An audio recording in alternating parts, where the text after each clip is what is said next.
Hello students, good morning.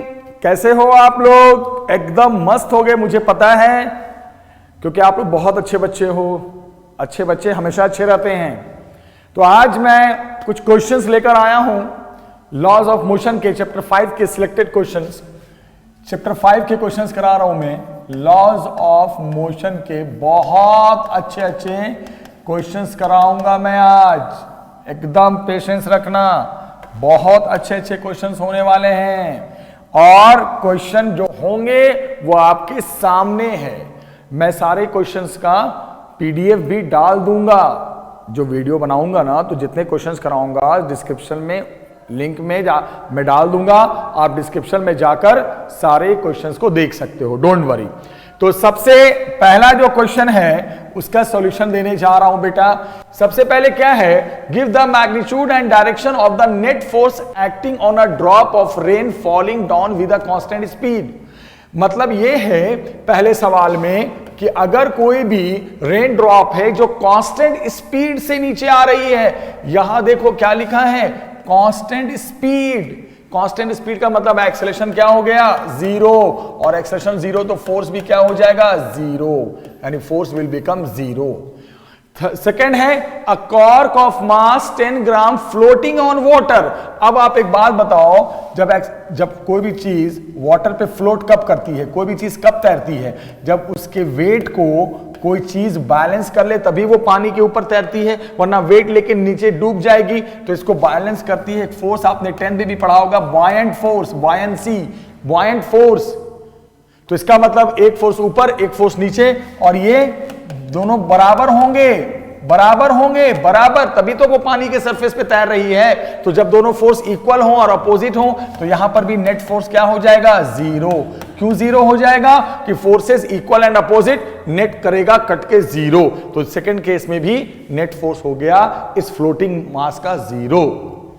Third क्या है बेटा, A kite skillfully held stationary in the sky। कोई भी चीज हवा में कब रुकती है, कोई भी चीज बीच में हवा में आसमान में कब लटकी रहती है, सोचो, जब उसके वेट को कोई भी फोर्स बैलेंस करे तभी वो चीज हवा में लटक सकती है। यहां पर भी जो भी फोर्स होगा वो mg को बैलेंस कर रहा होगा। इसका मतलब कोई भी चीज हवा में तब रुकती है, हवा में तब लटकी रहती है जब नेट फोर्स क्या हो, जीरो हो, इक्वल एंड अपोजिट फोर्स होने के कारण। पानी पे तैर रही है, सरफेस पे तैर रही है, डूबती तो ये फोर्स ज्यादा हो जाता, ये कम हो जाता, बट सरफेस पे तैर रही है तो इक्वल एंड अपोजिट, इसलिए नेट फोर्स जीरो। हवा में लटकी हुई है, दो फोर्स इक्वल एंड अपोजिट होंगे तभी हवा में लटकी हुई है, नेट फोर्स जीरो। डी में क्या है बेटा, A car moving with a constant velocity। अरे भैया constant velocity बोल दिया यार, फिर एक्सेलरेशन जीरो, फिर एक्सेलरेशन जीरो, फिर फोर्स जीरो, राइट। अगर आपको बोल दिया कांस्टेंट वेलोसिटी तो आप जीरो, लेकिन इसमें एक पंगा है, a drop of rain falling down with constant speed. Constant speed से अगर आ रही है तो फोर्स तो जीरो होगा, लेकिन एक बात है, अगर किसी चीज को आप गिराते हो तो एक फोर्स काम करता है, याद करो, mg। ये फोर्स तो काम करेगा, ये तो जीरो होगा नहीं। हाँ, जीरो कब होगा, जब ग्रेविटी फ्री स्पेस होगा। ये मैं ध्यान से उतर गया था मेरे, कांस्टेंट स्पीड से फ्री फॉल है, तो फ्री फॉल में तो ग्रेविटी तो नीचे काम कर ही रही है। माना कि कांस्टेंट स्पीड होने के कारण एक्सेलरेशन जीरो है, फोर्स जीरो है, लेकिन एक फोर्स तो रहेगा फिर भी, कौन सा, ग्रेविटेशन वाला। तो इस केस में फोर्स तो जीरो बोल सकते हो, लेकिन आप नेट फोर्स जीरो नहीं बोल सकते, क्योंकि ग्रेविटी जो है वो तो काम करेगी ही करेगी। इस पॉइंट इंपॉर्टेंट है।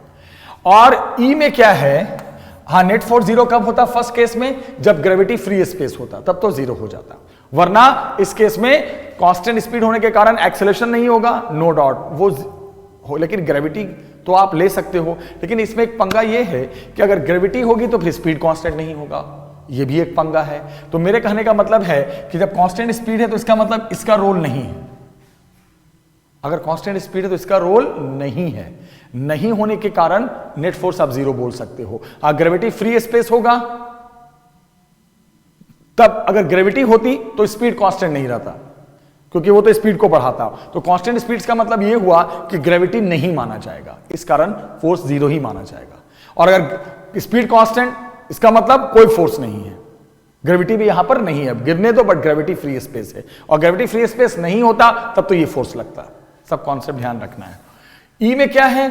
A high speed electron in space. एक इलेक्ट्रॉन है बहुत हाई स्पीड से गिर रहा है और वहां पे कोई इलेक्ट्रिक और मैग्नेटिक फील्ड नहीं है। आपको मैं बता दूं, साइंस में कोई भी चार्ज, इलेक्ट्रॉन, प्रोटॉन, न्यूट्रॉन, वो आसपास अगर कोई इलेक्ट्रिक फील्ड या मैग्नेटिक फील्ड होती है तभी फोर्स फील करते हैं, यानी यहां पर भी फोर्स क्या हो जाएगा? जीरो हो जाएगा। और चूंकि इलेक्ट्रॉन इन स्पेस है, space of far from all material, और कोई दूसरा मटेरियल नहीं है, कोई ग्रेविटी वेरेविटी कुछ नहीं है, ग्रेविटी वेरेविटी, इलेक्ट्रिक फील्ड मैग्नेटिक फील्ड भी नहीं है, कोई फोर्स का चक्कर नहीं है, यहां पर भी फोर्स जीरो होगा।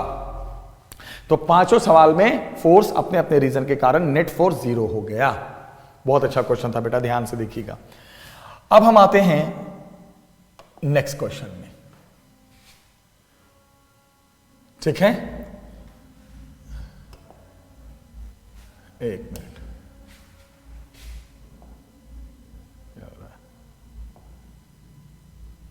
है? एक सेकंड रुकना। क्या पंगा है?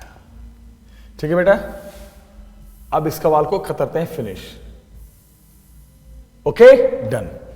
अब आते हैं नेक्स्ट क्वेश्चन में, राइट? अब नेक्स्ट क्वेश्चन में आते हैं सेकंड नंबर क्वेश्चन, और इसको कर दो छोटा। ये चला गया यहां, कितना अच्छा लग रहा है, यहां वहां वहां यहां, है कि नहीं? मजा आ रहा है। मजा आ रहा है या नहीं आ रहा? मुझे तो बहुत मजा आ रहा है। अब देखेंगे सेकंड क्वेश्चन। सेकंड क्वेश्चन में क्या है बेटा? A pebble of mass 0.5 kg is thrown vertically upward. एक ऑब्जेक्ट को ऊपर फेंका गया, upward. Give the direction and magnitude of the net force on the pebble. Obvious सी बात है, ऊपर फेंको या नीचे फेंको। पहली बात तो यह है कि सबसे पहले जब वो ऊपर जा रहा होगा उससे क्या फर्क पड़ता है, वो ऊपर जाए या नीचे जाए। एक बात तो आपको अच्छे से पता है, वो ऊपर जाए या किधर जाए? बोलो बेटा, नीचे जाए। थोड़ा सा मैं डायग्राम थोड़ा सा बड़ा कर दूं, वरना आपको बहुत छोटा दिख रहा होगा। हाँ, अब वो ऊपर जाए या नीचे जाए, अब ध्यान से देखो। फोर्स जो काम करेगा वो तो नीचे ही काम करता है। कौन सा फोर्स? ग्रेविटी। वो तो नीचे ही काम करेगा, right? Force will act where? Force will act where? In downward direction. Okay, B point. B में क्या है? Upward motion during downward motion. मैंने क्या कहा? आप ऊपर जाए जाने दो ना यार, ग्रेविटी तो नीचे ही काम करेगी। नीचे आए आने दो, ग्रेविटी तो नीचे ही काम करेगी। ये फोर्स ऊपर जाए या नीचे जाए, ग्रेविटी फोर्स नीचे काम करेगी। C, at the highest point where it momentary at rest, do your solution change if the pebble was thrown at angle of 45 degree with the horizontal direction. अब क्या बोल रहा है? अगर इस पेबल को अगर आप एंगल बनाकर फेंको, यूं जाए 45 डिग्री 45 डिग्री बनाकर फेंको, प्रोजेक्टाइल बन गया। मतलब यूं ना फेंके, प्रोजेक्टाइल बनाकर फेंको, तब हाईएस्ट पॉइंट पे क्या होगा? फिर वही बात मैं कितनी बार बोलूं, कितनी बार समझाऊं? प्रोजेक्टाइल में भी बताया था कि प्रोजेक्टाइल में कोई भी चीज आती है एंगल पे तो फोर्स इधर की तरफ नहीं काम करता, एक्स डायरेक्शन में फोर्स कभी नहीं काम करता, लेकिन वाई डायरेक्शन में तो फोर्स लगता है, वो तो खत्म होता नहीं है। वो क्या करेगा? वही mg। यानी तीनों केस में सीधे फेंको ऊपर, सीधे नीचे, या एंगल बना के जाए, फोर्स हमेशा डाउनवर्ड डायरेक्शन में ही काम करेगा। Gravity force, gravitational force applied by earth. Projectile में भी हालांकि जाती है ऐसे, आगे भी जाती है ऊपर भी जाती है, 2D मोशन है, बट एक्स डायरेक्शन में कोई फोर्स नहीं काम करता। फोर्स हमेशा वाई डायरेक्शन में ही, वर्टिकल डाउनवर्ड ही काम करेगा। तीनों केस में force will act in vertical downward direction. अब इसके बाद बच्चे ये हो गया कंप्लीट सेकंड क्वेश्चन। अब हम आएंगे नेक्स्ट क्वेश्चन में, राइट? नेक्स्ट क्वेश्चन है ये, इसको कर दो थोड़ा सा छोटा, इसको ले जाओ यहां। अब आ जाओ question number third. Give the magnitude and direction of the net force acting on a stone of mass 0.1 kg। एक ऑब्जेक्ट है जिसका मास कितना है बेटा? 0.1 kg, right? Just after it is drop from the window of a stationary train. एक रुकी हुई train है, उससे हमने ड्रॉप कर दिया। एक ट्रेन रुकी हुई है, एक ट्रेन स्टेशनरी है, उससे हमने बाहर ड्रॉप कर दिया। ले भाई तू जा, तो जरा जा, तू जा, बाहर जा। तो जिस समय आप उस समय जैसे ही बाहर करोगे तो उस समय एक ही फोर्स काम करेगा। जब विंडो से वो बाहर फेंक दिया तो ग्रेविटी, एक ही फोर्स काम करेगा, ग्रेविटी। अगर ग्रेविटी है तो ग्रेविटी काम करेगा, और क्या? mg काम करेगा, खत्म। Just after it is drop from the window of a train, पहले ट्रेन रुकी हुई थी, अब ट्रेन चलने लगी, कौन सी स्पीड से? कांस्टेंट वेलोसिटी से। तो बेटा एक बात बताओ, जब वेलोसिटी कांस्टेंट है किसका? ट्रेन का, तो एक्सेलेरेशन ऑफ ट्रेन क्या हो गया? जीरो। यानी acceleration of train zero. Train के मूवमेंट होने के कारण कोई फोर्स का रोल नहीं है किस पे? स्टोन पे। तब भी क्या बाहर फेंक दोगे तब भी वही फोर्स काम करेगा। क्या काम करेगा? बोलो mg।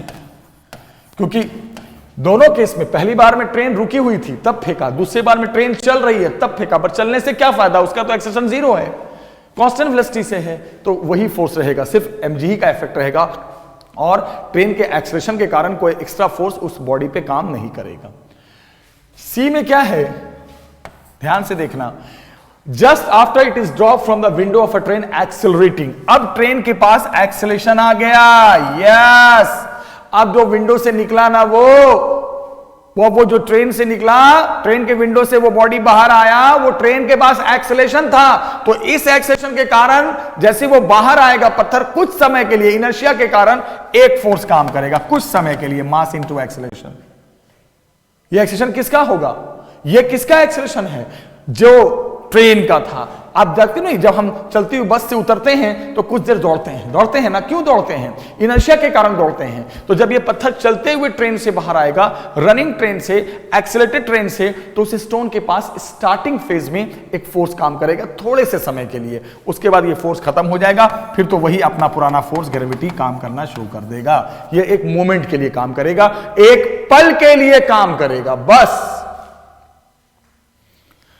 लेकिन अब डी में क्या है? अब वो स्टोन बाहर नहीं आ रहा है, वो ट्रेन में ही पड़ा है। तो ट्रेन में पड़ा है तो जो ट्रेन का एक्सेलरेशन होगा, जो ट्रेन पे फोर्स लगेगा वही पत्थर पे लगेगा, ma लगेगा, ये इसका भी रोल रहेगा। और ग्रेविटी तो होगा ही होगा, वो तो है ही। ग्रेविटी कैसे नहीं काम करेगा? इसके साथ ये भी आ जाएगा। तो यहां भी ये फोर्स है, यहां भी ये फोर्स है, बट एक पल के लिए, एक मोमेंट के लिए, क्योंकि वो बाहर निकला, जब तक इनर्शिया रहेगी तभी तक होगा। और ट्रेन में ही पड़ा है तो ये फोर्स अंत तक काम करेगा इसके साथ, और ग्रेविटी तो हर जगह है। ये बहुत अच्छे क्वेश्चन से बेटा, ध्यान से देखना। अब मैंने थर्ड क्वेश्चन करा दिया, अब मैं आ रहा हूं थर्ड क्वेश्चन के बाद क्वेश्चन नंबर 4।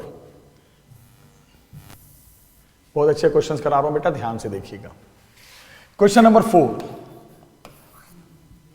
4 नंबर ये है, one end of a string of length L is connected to a particle of mass m।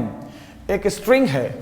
अब जितने भी मैं क्वेश्चंस कराऊंगा इन फ्यूचर, जब न्यूमेरिकल्स आएंगे तो मैं ऐसे क्वेश्चंस आपके सामने डिस्प्ले करूंगा। ऐसे पढ़ने में और पढ़ाने में भी मजा आता है। हमारे विक्की भाई भी बोल रहे थे, कई दिनों से बोल रहे थे, बहुत सारे बच्चे पूछते विक्की भाई है कौन? विक्की भाई को हम दिखाएंगे एक दिन के, आपके कौन है हमारे विक्की भाई। विक्की भाई हमें बहुत दिनों से बोल रहे थे कि सर आप क्वेश्चंस जो ऐसे बोलते हो ना, तो बच्चों को भी दिखना चाहिए क्या है क्वेश्चन। तो अब जितने भी लेक्चर्स होंगे, जब न्यूमेरिकल्स आएंगे ना बेटा, तो हम विक्की भाई की बात को फॉलो करेंगे, है ना, और हम ऐसे क्वेश्चन को डिस्प्ले करेंगे। हमारी वीडियो जब बनती है तो विक्की भाई बहुत मेहनत करते हैं, एडिटिंग करते हैं, वीडियो बनाते हैं, बैठते हैं, बीमार हो तब भी आते हैं। बहुत बड़ा रोल है उनका विक्की भाई का। विक्की भाई से मिलवाऊंगा आप लोग सभी को। क्वेश्चन देखिए, one end of a string of length L is connected to a particle of mass m। एक स्ट्रिंग से एक मास कनेक्टेड है m, राइट, और स्ट्रिंग की लंबाई कितनी है L, और वो किसके ऊपर रखा हुआ है? वो टेबल के ऊपर। मतलब ये टेबल, ऐसे समझो ना, टेबल के ऊपर रखा हुआ है, ऐसे रखो, टेबल के ऊपर रखा हुआ है, टेबल के ऊपर, और वो constant speed with speed v, sorry speed v से ऐसे ऐसे गोल गोल घूमने लगा, राइट। तो कौन सा फोर्स बताइए किधर सेंटर की तरफ काम करेगा? तो बताओ, mg तो ऐसे काम करेगा, mg तो ऐसे काम करेगा, mg तो ऐसे काम करेगा ना बेटा। आप समझो ना, टेबल के ऊपर अब ऐसे रखो ना, ऐसे रखा ना, ऐसे देखो, पेन को देखो, ऐसे रखा है, ऐसे रखा है स्ट्रिंग, तो मास यहां है तो mg तो ऐसे काम करेगा, बट सेंटर की तरफ क्या काम करेगा? टेंशन। तो कौन सा दोनों में से फोर्स सेंटर की तरफ काम करेगा? ये तो करेगा नहीं, सिर्फ ये करेगा। So correct answer is first. Which force will act towards the centre? T। Finish. Next question बेटा, यस देखिएगा। नेक्स्ट क्वेश्चन में आते हैं, क्वेश्चन नंबर 5।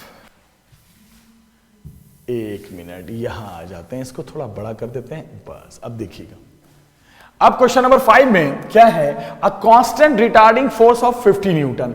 एक फोर्स है, इस फोर्स की वैल्यू है 50 न्यूटन, जो काम कर रहा है किस पे, एक बॉडी पे जिसका मास 20 kg है, जिसका मास कितना है बेटा 20 kg है, और वो किस स्पीड से चल रहा है, स्टार्टिंग में वो चल रहा है 15 मीटर पर सेकेंड से। तो बोला है कि कितना टाइम लगेगा बॉडी को स्टॉप होने में, स्टॉप स्टॉप बोला है, स्टॉप। स्टॉप का मतलब बॉडी रुक गई। जब चैप्टर फिनिश हुआ करेगा एक पूरी क्वेश्चंस की सीरीज बनाऊंगा मैं आप लोगों के लिए, ऐसे ही, तब मजा आएगा और पढ़ने में। स्टॉप का मतलब V0। ओ भैया क्या है, बोलोगे सर कितना आसान सवाल आप कराते हो सर। एक्सेलेरेशन क्या होता है, फोर्स अपॉन मास। फोर्स और मास पता है, एक्सेलेरेशन निकाल दो 50/20, बस 5/2 आ गया। फिर एक्सेलेरेशन का फॉर्मूला क्या होता है याद है, change in velocity final minus initial by time. बस V पता है 0 रख दो, U पता है 15 रख दो, ए आप निकाल चुके हो। और चूंकि ये स्टॉप हो रहा है तो ये क्या होगा, ए भी माइनस में लेना पड़ेगा क्योंकि रिटार्डेशन है।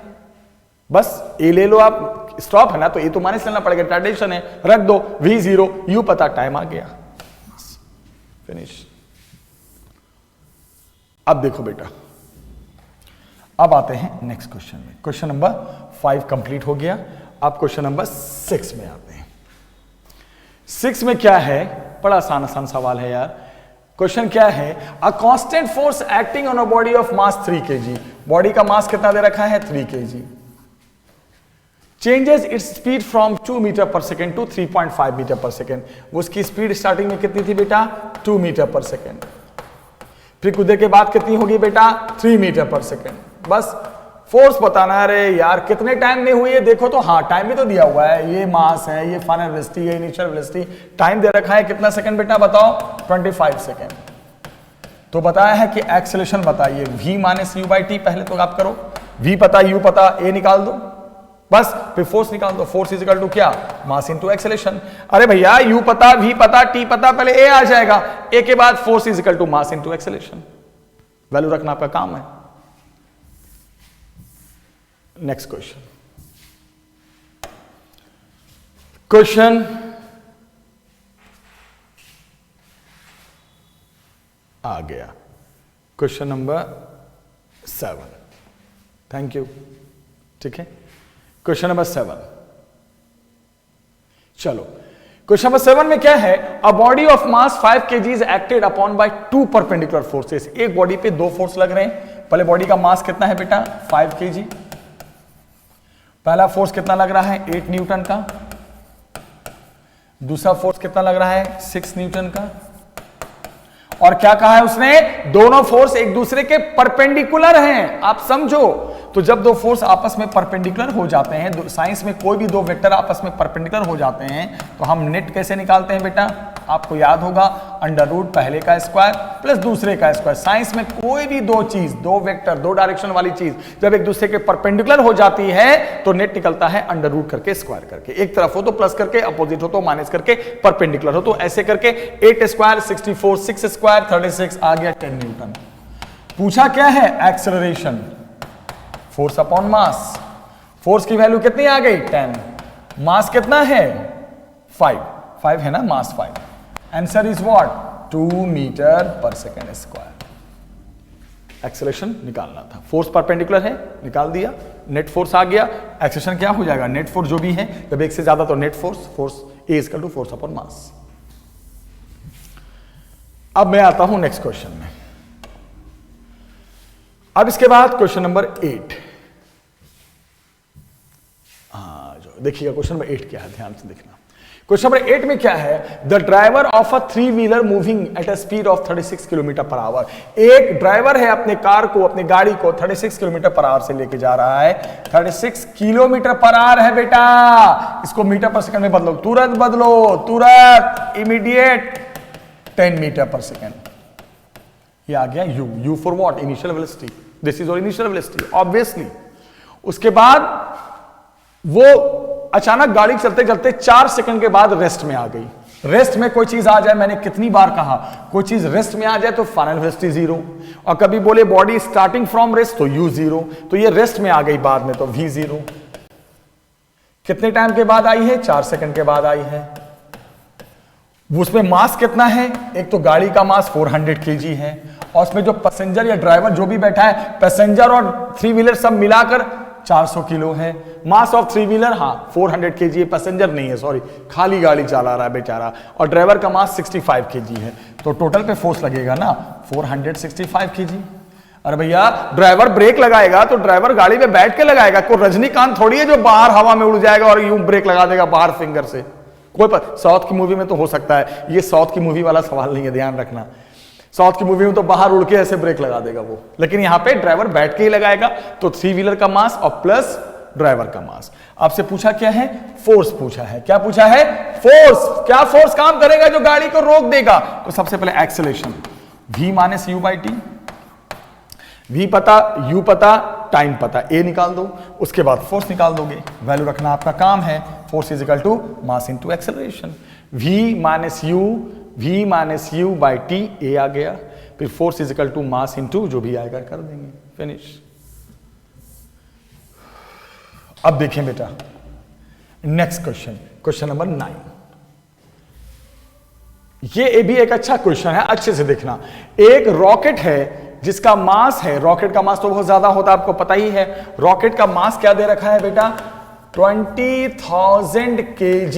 20,000 kg ऑब्वियसली बहुत ज्यादा होता है, और वो एक एक्सेलरेशन से गया 5 मीटर पर सेकंड स्क्वायर से ऊपर की तरफ भागा। क्या है एक्सेलरेशन? बोलो। 5 मीटर पर सेकंड स्क्वायर। तो आपने देखा होगा ना कि जब कोई चीज ऊपर जाती है तो एक थ्रस्ट पीछे झटका लेके जाती है। गन, अरे यार, बुलेट से गन आए, बुलेट से गन बाहर आए, गन, बुलेट आगे, गन पीछे, थ्रस्ट, हर चीज के पीछे थ्रस्ट लगता है। तो यहां भी पूछा है क्या लगेगा? थ्रस्ट। थ्रस्ट क्या लगेगा उस रॉकेट पे? पीछे की तरफ ऐसे। तो फोर्स क्या लगेगा? एक तो पीछे की तरफ पहले से ग्रेविटी लगी रहा है, साथ साथ जितने एक्सेलेरेशन से रॉकेट जाएगा ना उतना ही उसी एक्सेलेरेशन से पीछे थ्रस्ट लगता है। तो mg प्लस ma, ठीक है ना। थ्रस्ट, इनिशियल एक्सेलेरेशन इतना है तो थ्रस्ट पूछा है। What will the thrust? Thrust क्या काम करेगा? तो थ्रस्ट लोग अगर mg का रोल नहीं है तो ma भी लग सकता है, और ग्रेविटी का इफेक्ट है तो वहां पे mg प्लस ma। आपको मास पता ही है और एक्सेलेरेशन पता ही है, थ्रस्ट निकाल सकते हो। अब यहां पर नेक्स्ट अचानक मैं करा दूंगा एकदम धमाका वाला सवाल, क्वेश्चन नंबर 12। काफी क्वेश्चन है, 35-36 क्वेश्चन है। एक वीडियो में तो कवर नहीं कर पाऊंगा, एक वीडियो में जितना होता है कवर कर देता हूं। अगली वीडियो में फिर नए क्वेश्चंस कराऊंगा। 1-2 वीडियो में सारे अच्छे लॉज ऑफ मोशन के क्वेश्चन करा दूंगा, आप टेंशन ना लें। एक क्वेश्चन है, a bob of mass 0.1 kg hung from the ceiling of a room by string of 2 meter long is set into oscillation. मतलब क्या है? मतलब क्या है बेटा? ऐसे ना पेंडुलम है, ये यूं और यूं क्या कर रहा है? ऑसिलेट कर रहा है, ठीक है। The speed of the Bob at its mean position, इसे कहते हैं मीन। जैसे यहां तक गया ना, ऐसे ऐसे कर रहा है ना ऑसिलेट, तो इसे कहोगे आप एक्सट्रीम पोजीशन, और इसे कहोगे आप मीन पोजीशन। एक्सट्रीम पोजीशन में जाने के बाद वेलोसिटी हमेशा 0 हो जाती है, तभी वो लौट के आता है। और यहां पे वेलोसिटी गिवन है, वेलोसिटी क्या गिवन है यहां पर बेटा? बताइए तो जरा। 1 metre per second, 1 metre per second. अब बोल रहा है कि अगर ऐसा हो जाए, और आपको ये पता है नहीं पता है, आई डोंट नो, मुझे लगता है पता तो होगा आपको, आप बहुत अच्छे बच्चे हो। आपको मैंने पढ़ाया था कि कोई भी चीज, ये स्ट्रिंग, ये जो घूम रहा है, ये मास, ये क्या पेंडुलम जो भी है, तो सर्कुलर मोशन में है, और सर्कुलर मोशन में मान लो ऐसे जाए ऐसे जाए, वेलोसिटी की डायरेक्शन अलोंग द टैंजेंट होती है, टैंजेंट के अलोंग। तो बोला है सवाल ये कि अगर स्ट्रिंग हाईएस्ट पॉइंट पे कट हो जाए, अचानक स्ट्रिंग यहां से टूट जाए, कब? जब ये मास कहां पे था? हाईएस्ट पॉइंट पे, तब इसका मोशन बताओ। तो यहां पे तो वो रेस्ट में होगा। अगर ये मास, जैसे कहने का मतलब ये है बेटा, मैं ये कहना चाह रहा हूं कि अभी ये स्ट्रिंग यहां पर है हाईएस्ट पॉइंट पे, और यहां कट हो जाए, तो अब बताओ इस मास का कैसा मूवमेंट होगा? बहुत मजेदार सवाल है, डेली लाइफ से जुड़ा हुआ सवाल है। विक्की भाई भी बोल रहे हैं तो मैं भी आंसर बता दूंगा इसका। कौन सा इस बड़ा सवाल है? हाईएस्ट पॉइंट पे वेलोसिटी 0 होती है किसी भी चीज की, और वहां अगर धागा कट हो जाए तो क्या होगा? ये मास सीधे नीचे गिरेगा, डायरेक्ट फॉल होगा, ग्रेविटी इसको नीचे गिराएगी। लेकिन अगर यही स्ट्रिंग, यही धागा लोएस्ट पॉइंट पे कट हो जाए, मीन पोजीशन लोएस्ट को कहते हैं, अगर यहां पे कट हो जाए तो यहां पे वेलोसिटी अलोंग द टेंजेंट है, तो किधर भागेगा? लोएस्ट पॉइंट पे जब कट होगा तो भागेगा किधर? Along the tangent. किस डायरेक्शन में भागेगा?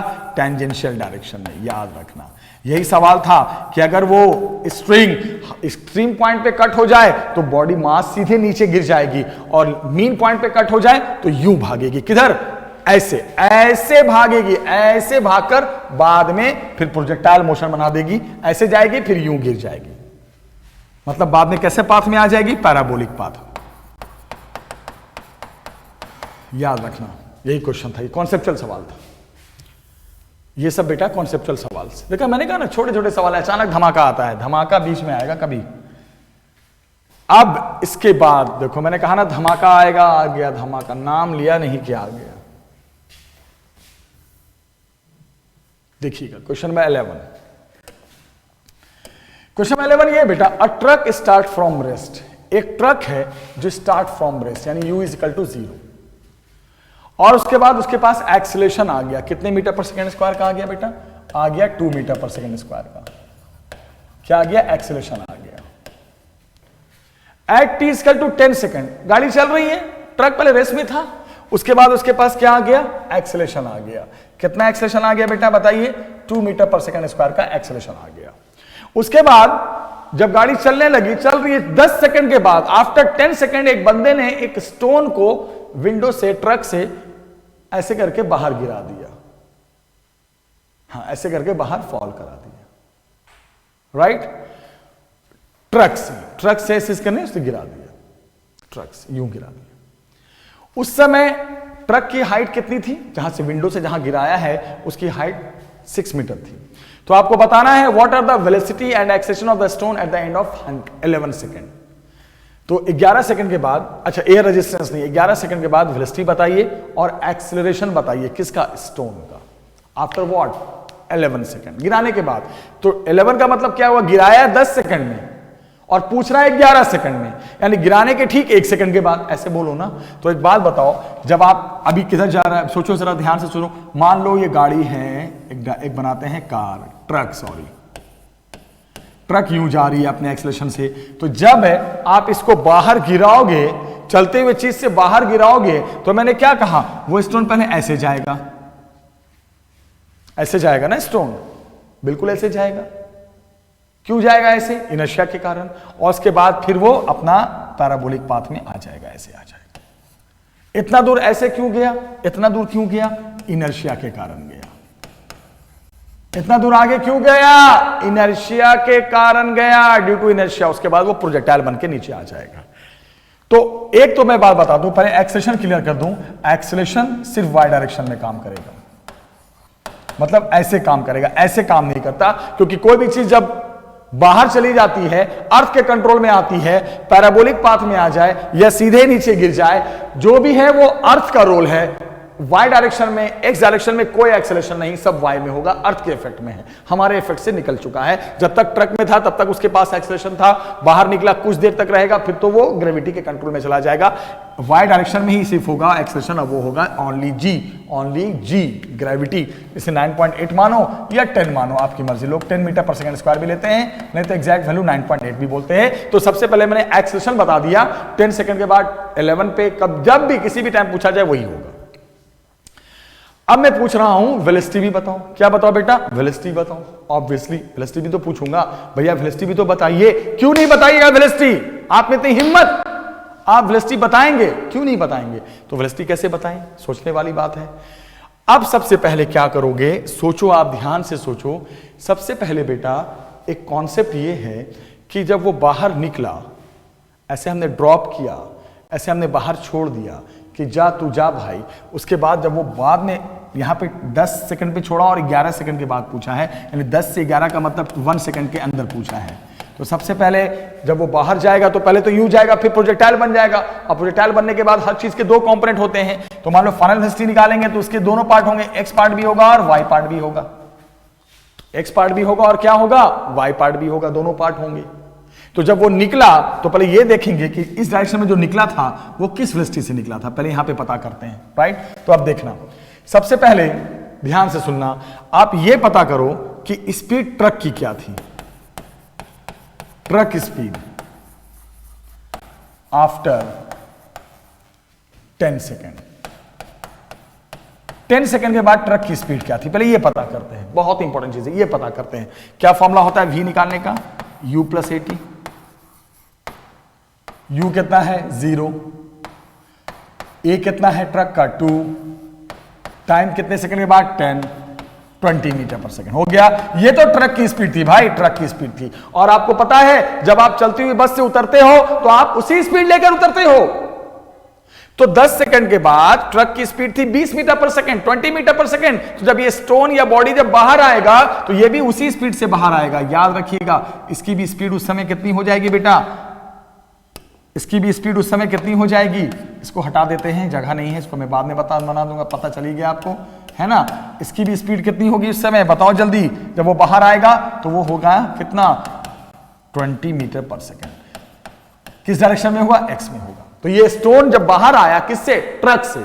तो जब आप ट्रक से बाहर आओगे या बस से बाहर आओगे तो तुरंत आकर बाहर थोड़ी खड़े हो जाओगे।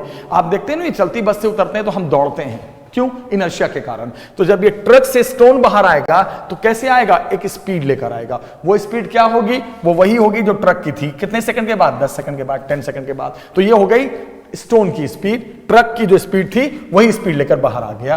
तो इस एक्स में आएगा, पहले स्टार्टिंग में वाई में इसकी स्पीड नहीं होगी। तो ये तो स्टोन की स्टार्टिंग वाली स्पीड थी, गिरने के बाद, निकलने के बाद हो गया।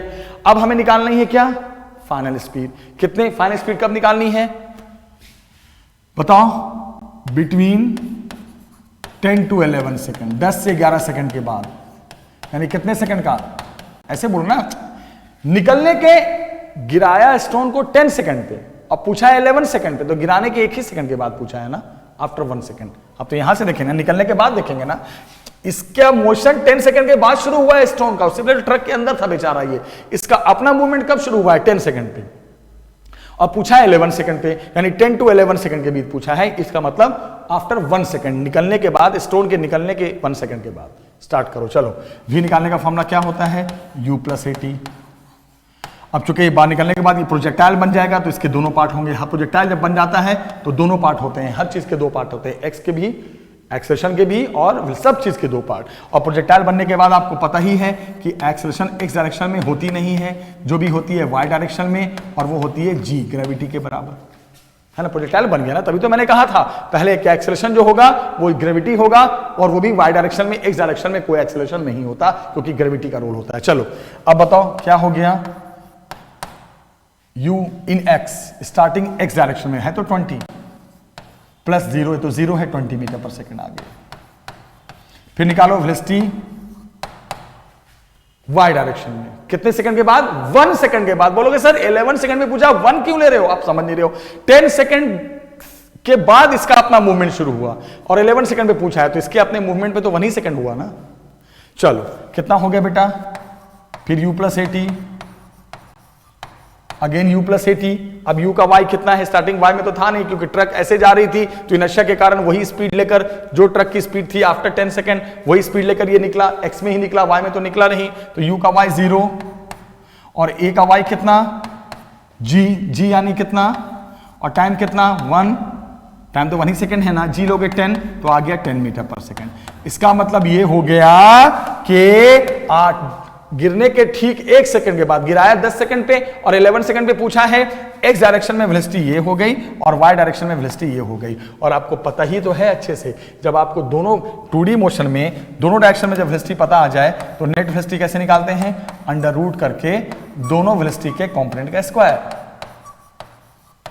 तो कितना आ जाएगा, अंडर रूट 20 का स्क्वायर कितना हो गया 400, प्लस 10 का स्क्वायर कितना हो गया 100, कितना आ गया 500। 500 का रूट निकालोगे 10 root 5 metre per second. Yes, metre per second.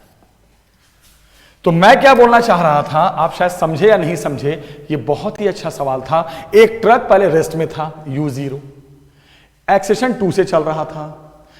जब वो ट्रक 10 सेकंड 10 सेकंड तक मूव करके आ, तो उसके बाद एक बंदे ने बाहर स्टोन को गिरा दिया। तो पहले ये पता करो कि 10 सेकंड के बाद ट्रक की क्या स्पीड थी, क्योंकि जो ट्रक की स्पीड होगी इनर्शिया के कारण वही स्पीड लेके स्टोन भी बाहर आएगा।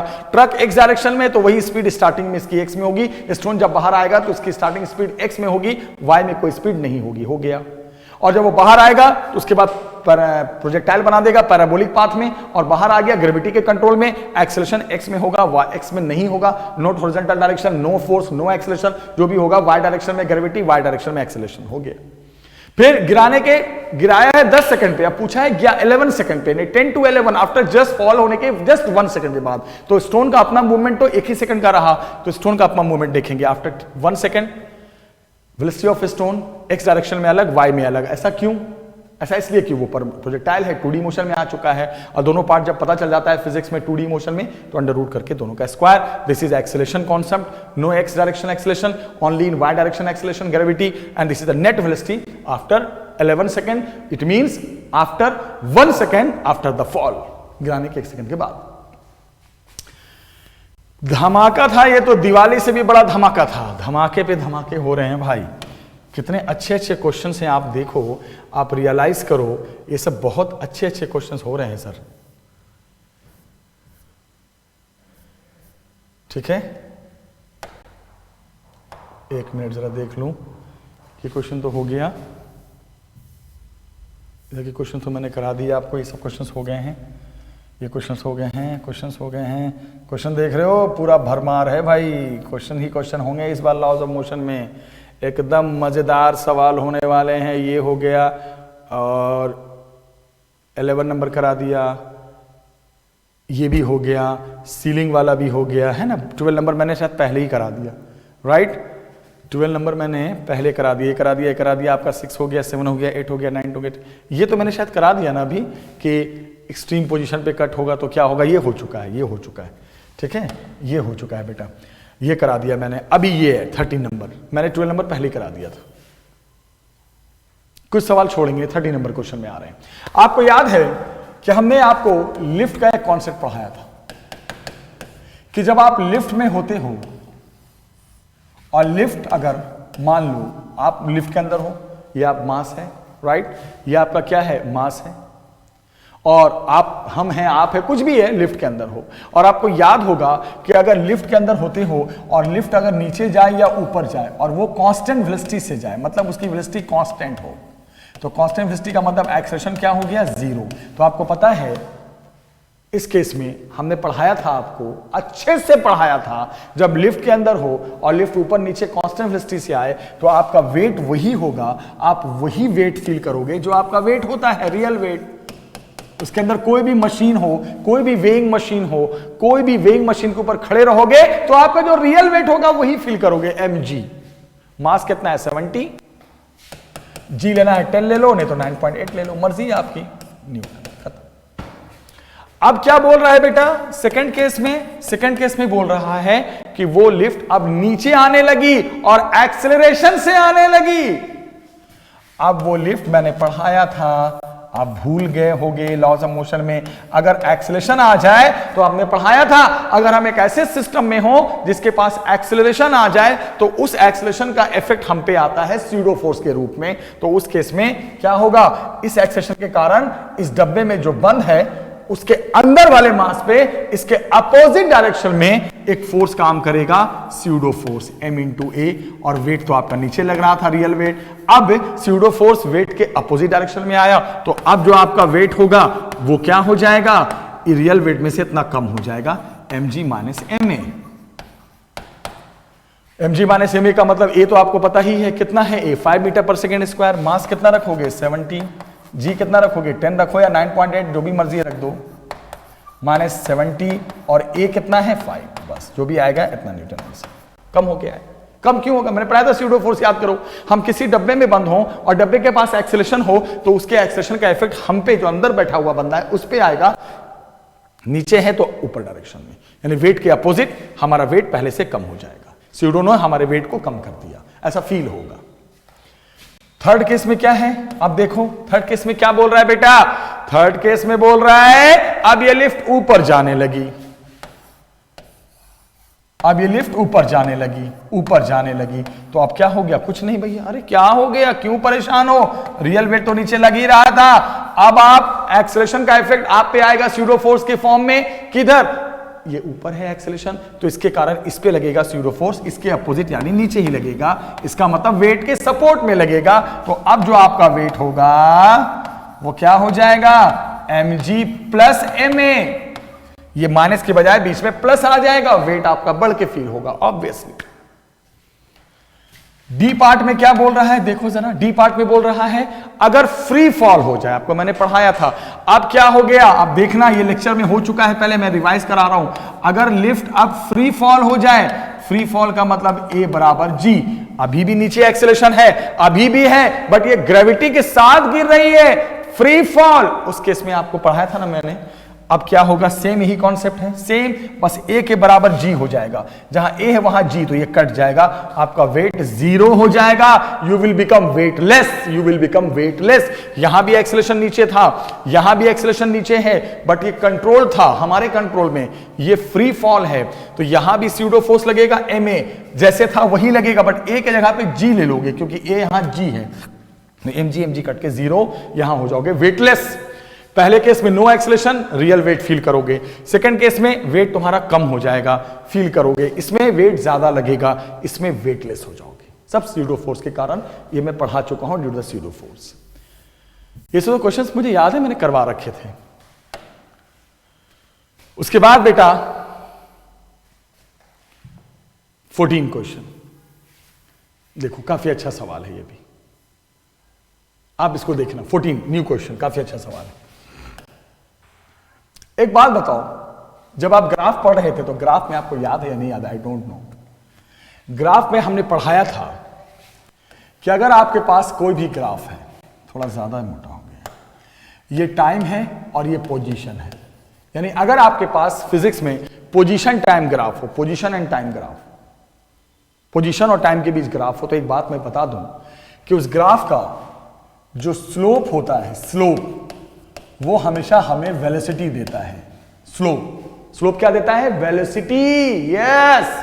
और मैंने ग्राफ में पढ़ाया था, याद रखना, अगर लाइन कभी ऐसे हो जाए, ऐसे हो जाए, एक्स एक्सिस के अगर पैरेलल हो जाए कोई भी लाइन, तो इसका स्लोप हमेशा 0 होता है। याद रखना, इस लाइन का स्लोप हमेशा क्या होता है? 0। कब? जब लाइन ऐसे हो जाती है, ऐसे, तो स्लोप 0 हो जाता है। और अगर मान लो एक्स एक्सिस और ये क्या? वाई एक्सिस, अगर लाइन ऐसे हो जाए, ऐसे ना हो, एंगल पे आ जाए, इधर एंगल पे आ जाए, तो ऐसे लाइन का जो स्लोप होता है बेटा, वो कांस्टेंट होता है। क्या होता है? कांस्टेंट। ये सब चीज याद रखना, कांस्टेंट होता है। तो अब मैंने क्यों बताया, मैं आपको जरा समझाना चाहता हूं। ये ग्राफ क्यों बताया, जरा ध्यान से देखिएगा। ये हमने आपको ग्राफ का कॉन्सेप्ट क्यों दिया, कुछ तो वजह होगी ना, तभी तो बताया हमने आपको ग्राफ का कॉन्सेप्ट। ये ग्राफ का कॉन्सेप्ट बताने के पीछे एक वजह थी। अब मैं आ रहा हूं सॉल्यूशन में, ध्यान से देखना। सॉल्यूशन में सबसे पहले एक बात बताओ, सबसे पहले पूछा है, ये ग्राफ है 0 सेकेंड से पीछे 0.4 सेकेंड टाइम है, ये है। सबसे पहले पूछा है what will be the force जब टाइम 0 से कम था। क्या पूछा है बताओ?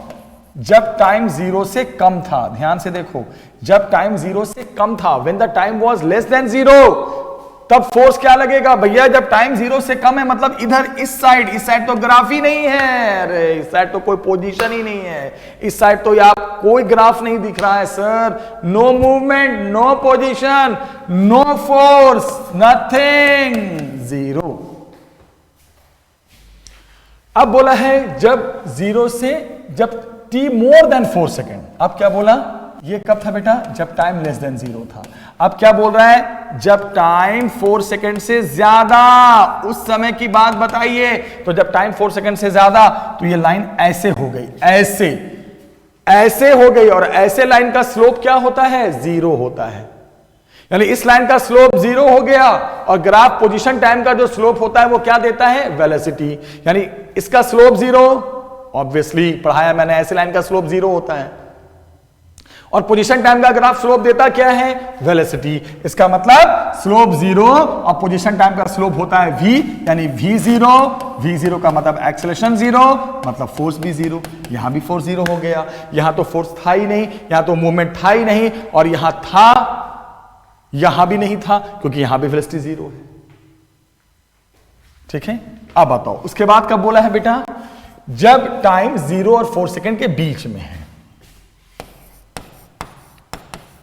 तो जब टाइम 0 और 4 सेकंड के बीच में है तो लाइन ऐसे गई है, ऐसे ऐसे, और ऐसे लाइन जाए, एंगल पे जाए तो स्लोप कांस्टेंट। तो इस लाइन का स्लोप कांस्टेंट, और स्लोप देता क्या है पोजीशन टाइम में? v, यानी कि 0 to 4 सेकंड में स्लोप कांस्टेंट कॉन्सेप्ट से, और स्लोप देता है v, यानी बोलोगे v कांस्टेंट। यहां से हमें v कांस्टेंट मिल रहा है, और v कांस्टेंट का मतलब हो गया एक्सेलरेशन फिर 0, रेस्ट में हो तब भी 0, और कांस्टेंट होता है तब भी एक्सेलरेशन 0। एक्सेलरेशन तो तब आता है ना जब v चेंज हो, यानी एक्सेलरेशन 0 तो फिर फोर्स 0। इसका मतलब यहां पर भी when the time was less than 0 then force was 0, when the time more than 4 second तब भी फोर्स 0, जब टाइम 0 और 4 सेकंड के बीच तब भी फोर्स 0। क्यों? यहां तो मूवमेंट ही नहीं है, यहां भी मूवमेंट नहीं है, और यहां O से A में 0 से 4 सेकंड में मूवमेंट है, बट वो कांस्टेंट वेलोसिटी से है, क्योंकि लाइन यू गई है। यू जाने का मतलब क्या हो गया बेटा? यू जाने का मतलब स्लोप कांस्टेंट, और पोजीशन टाइम का स्लोप का मतलब v कांस्टेंट, v कांस्टेंट का मतलब एक्सेलरेशन 0, फोर्स 0। फिर क्या पूछा है? हो गया। फिर इंपल्स भी पूछा है, कब? 0 सेकंड पे और 4 सेकंड पे। क्या पूछा है? Impulse at 0 second and 4 second. 2 सवाल हैं। ये तो मैंने ए पोर्शन कराया है, अब मैं इसका बी पोर्शन कराने जा रहा हूं। मैंने कहा ना कुछ क्वेश्चन बहुत अच्छे आए हैं, अब मैं इसका बी पोर्शन कराने जा रहा हूं। ध्यान से देखिएगा, इसका बी पोर्शन। ठीक है, अब बी पोर्शन में क्या बोल रहा है? इंपल्स बताओ कब? At 0 and 4 second. तो चलो स्टार्ट करते हैं। At t equal to 0 second. अब आराम से पढ़ो, जब आप 0 सेकंड पे थे सोच के जवाब दो। 0 सेकंड पे आपकी इनिशियल वेलोसिटी क्या थी? 0, है ना? 0 सेकंड पे आपकी इनिशियल वेलोसिटी 0 थी ऑब्वियसली, और फाइनल वेलोसिटी कितनी थी? 4 metre per second. At 0 and t equal to 4 second, है ना? 0 और 4 सेकंड के बीच पूछा है। इंपल्स बताओ, what will be the impulse. तो इंपल्स कैसे बताते हैं? आपको पढ़ा है फॉर्मूला। इंपल्स का फॉर्मूला होता है, एक फोर्स इनटू टाइम होता है, और एक होता है mv minus mu, mv minus mu, change in momentum. तो 0 सेकंड पे इंपल्स कैसे बताया जाए? तो 0 सेकंड पे ध्यान दो, आपकी जो इनिशियल वेलोसिटी है वो 0 है 0 सेकंड पे।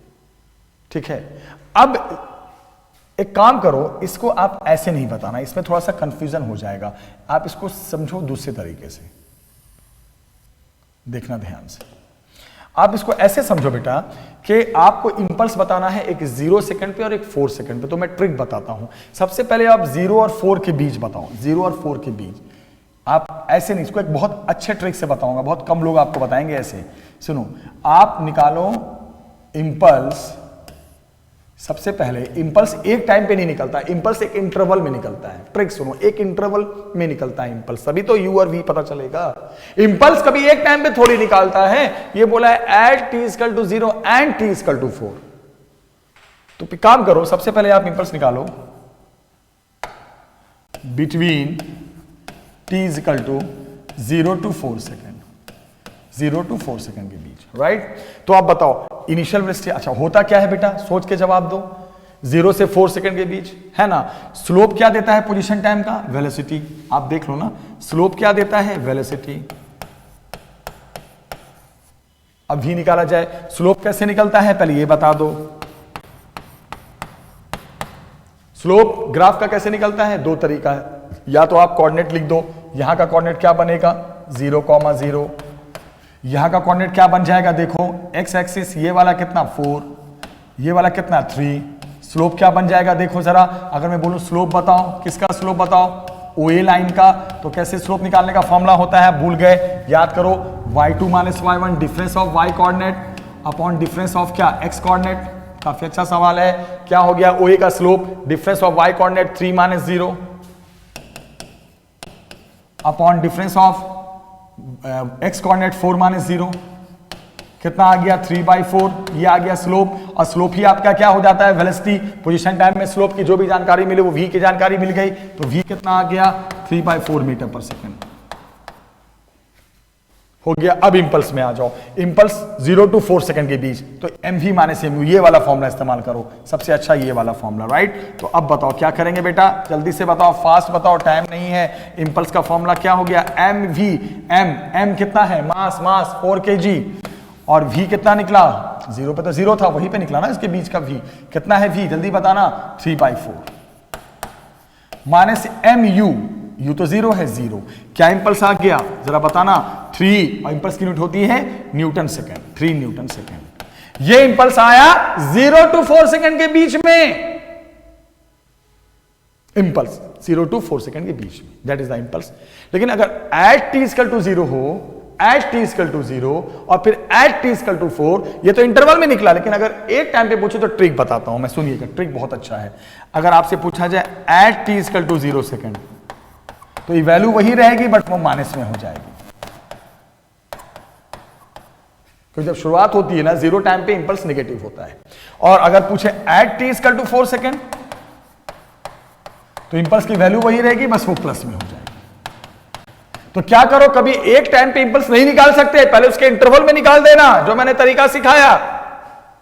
उसके बाद अब पूछे इनिशियल टाइम पे, फाइनल टाइम पे, तो जो भी वैल्यू आएगी वो इनिशियल टाइम पे नेगेटिव इंपल्स होगी, और जो फाइनल टाइम पे पूछे वो उसी वैल्यू को पॉजिटिव में लेना है, तो ये एक पर्टिकुलर टाइम पे आ जाएगा, पहले इंटरवल में फिर एक टाइम पे निकाल देना है, वही वैल्यू होगी। स्टार्टिंग में उसमें माइनस लग जाएगा, नेगेटिव इंपल्स, और बाद में पॉजिटिव इंपल्स।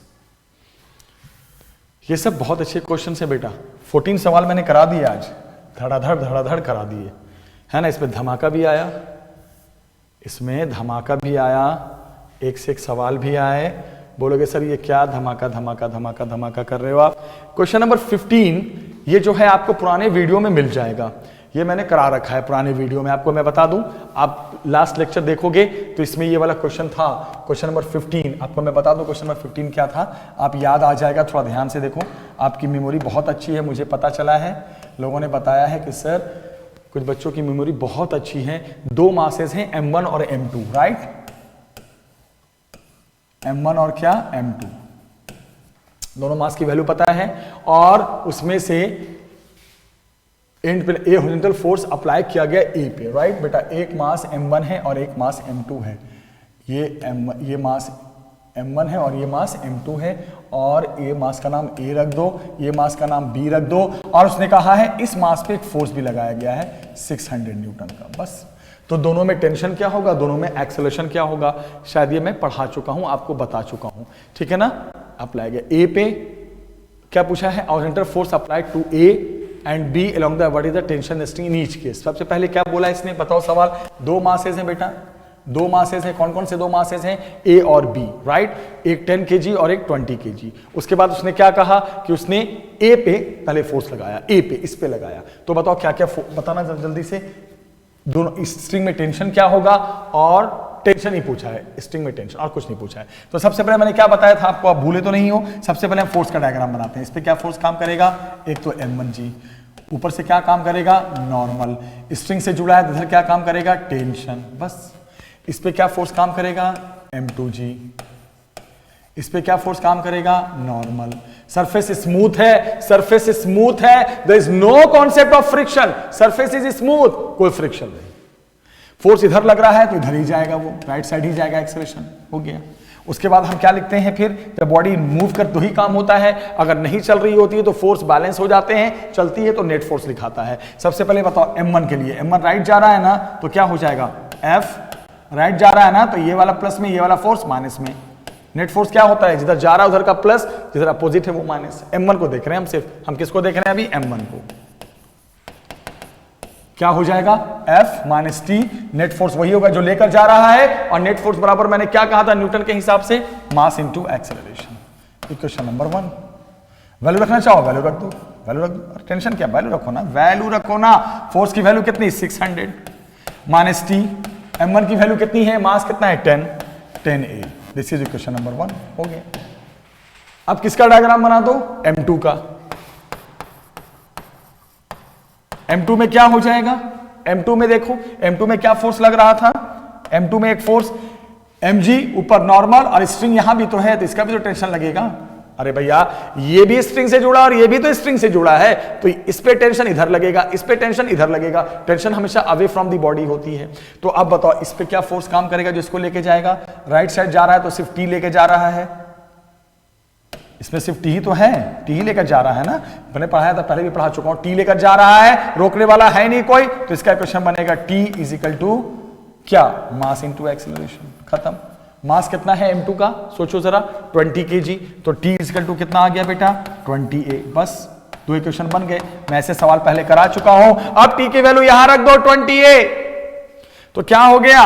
600 T के जगह पर रख दो 20A is equal to 10A, तो 600 इज इक्वल टू उधर जाएगा तो 10A प्लस 20A कितना? 30A।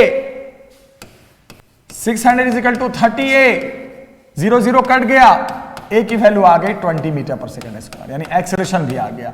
एक्सेलरेशन के बाद आपसे टेंशन अगर पूछा है तो कुछ नहीं करो, ए की वैल्यू यहां पुट कर दो, put in second, put in second, put in second. T equal to कितना? सोच के जवाब दो। 20A, ए के जगह पे 20 इंटू 20, 400 न्यूटन। हो गया? टेंशन नहीं, कुछ नहीं था, कुछ भी नहीं था, कुछ भी नहीं था। अब उसने क्या बोला है इसी क्वेश्चन में?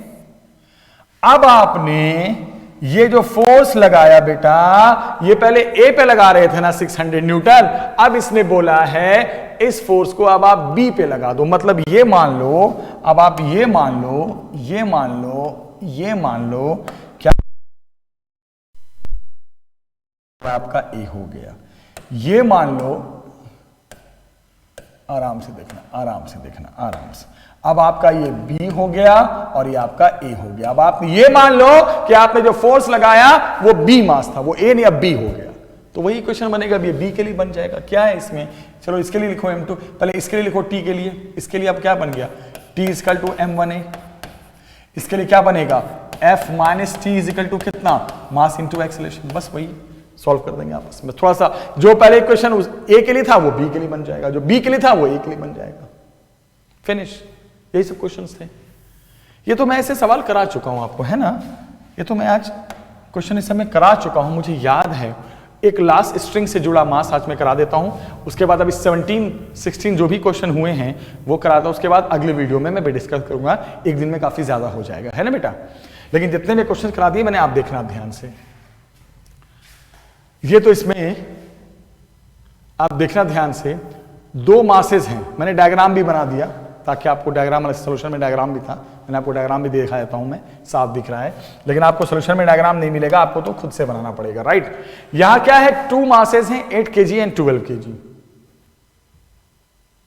देखिएगा ये डायग्राम ना, ये डायग्राम सॉल्यूशन में आपको, ये डायग्राम सॉल्यूशन में आपको दिया हुआ नहीं, ये ना आपको खुद से बनाना पड़ेगा, ये आपको खुद से बनाना पड़ेगा, ये ध्यान रखना, ये आपको खुद से बनाना पड़ेगा। ये तो मैंने आपको दिखा दिया, अच्छा कलर लग रहा था, मेरा मन नहीं किया हटाने का। देख रहे हो इतना अच्छा कलरफुल लग रहा है, मैंने रंग बिरंगा था तो मैंने कहा मेरा मन ही नहीं किया हटाने का। मैंने कहा चलो यार डायग्राम रहने देते हैं, लेकिन मैं आपको सिखाऊंगा और ये मैं पहले भी पढ़ा चुका हूं। 2 मासेस हैं, 8 kg एंड व्हाट? देखो 8 kg एंड 12 kg, बहुत simple. 8 kg and what? 12 kg। इसको M1 मान लिया, इसको M2 मान लिया। ये दोनों स्ट्रिंग से जुड़े हैं ऑब्वियसली, तो दोनों में टेंशन और एक्सेलरेशन निकालना है, करा चुका हूं। दोनों में भारी कौन है? M2, 12 kg, तो ये नीचे आएगा A एक्सेलरेशन से और ये ऊपर जाएगा A एक्सेलरेशन से। बस अब ये नीचे आ रहा है, ये ऊपर जा रहा है। उसके बाद मोशन में है तो नेट फोर्स लिखेंगे। ये नीचे आ रहा है ना बेटा, ये नीचे आ रहा है ना बेटा, तो नीचे वाला एक क्या क्या फोर्स लगेगा? mg नीचे, टेंशन ऊपर। इसको हटाओ, ये तो इसका फोर्स है, इसको हटाओ, इसको हटाओ, ये फालतू का। अब देखो सिर्फ इसका फोर्स, किसका? मास का, मास का। एक m2g नीचे, टेंशन ऊपर, mg नीचे, टेंशन ऊपर, बस खत्म। हम तो मास का फोर्स देख रहे हैं, उसको क्या देखना है? पुली पे थोड़ी फोर्स देख रहे हैं। अब बताओ, ध्यान से बताना, सोच के बताना, समझ के बताना, अच्छे से बताना। अब हम लिखेंगे मोशन हो रहा है तो नेट फोर्स, ये नीचे आ रहा है ना और ये ऊपर जा रहा है ना, तो m1 के लिए क्या लिखेंगे इक्वेशन? बताइए जल्दी से क्या लिखेंगे, ऊपर जा रहा है ना बेटा तो टेंशन प्लस में लेंगे, जो ऊपर जा रहा है क्या होता है, जिधर जाता है उधर वाला फोर्स प्लस में, ऊपर जा रहा है तो ऊपर वाला फोर्स प्लस में, नीचे वाला माइनस में। T minus m1g is equal to mass into acceleration. Value रखने का मन कर रहा है, वैल्यू रख दो, चलो वैल्यू रख के फर्स्ट मानते हैं। चलो T m1 कितना है 8 और g 10 लेते हैं, T minus 80 is equal 8 into 10 80 और ये 8 इक्वेशन नंबर 1। चलो अब बात करेंगे किसकी हम, अब बात करेंगे किसकी हम, m2 की। m2 किधर आ रहा है बेटा, नीचे, तो ये वाला फोर्स प्लस में और टेंशन वाला फोर्स माइनस में। m2g minus t is equal to mass into acceleration. ये तो रूल है, जिधर जाता है उधर वाला फोर्स प्लस में और उसके अपोजिट वाला माइनस में, यही रूल है। अब बताओ m2 कितना है 12 kg।